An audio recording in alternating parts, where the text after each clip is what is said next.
you had said that Canada should become the 51st state. Were you joking? No, no. Well, I still believe that, but you know, it takes two to tango, right? But no, I do. I mean, I believe it would be a massive tax cut for the Canadian citizens. You get free military, you get tremendous medical cares and other things. There would be a lot of advantages, but it would be a massive tax cut. And it's also a beautiful, you know, as a real estate developer, you know, I'm a real estate developer at heart. When you get rid of that artificially drawn line, somebody drew that line many years ago with like a ruler, just a straight line right across the top of the country.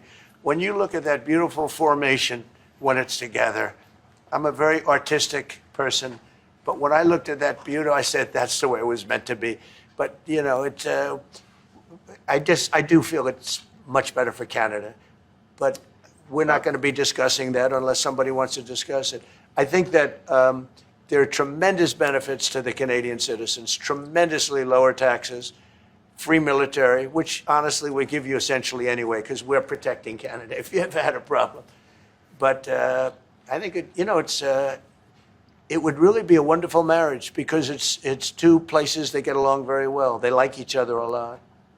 Well, if I may, as you know from real estate, there are some places that are never for sale. That's true. We're sitting in one right now, you know, Buckingham Palace that you visited as well. That's true. And having met with the owners of Canada over the course of the campaign last several months, it's not for sale, won't be for sale ever. But the opportunity is in the partnership and what we can build together. And we have done that in the past. And part of that, as the President just said, is with respect to our own security.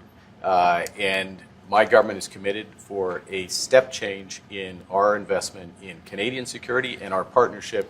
And I'll say this as well, that the President has revitalized international security, revitalized NATO, and us playing our full weight in NATO, and that will be part of it. And they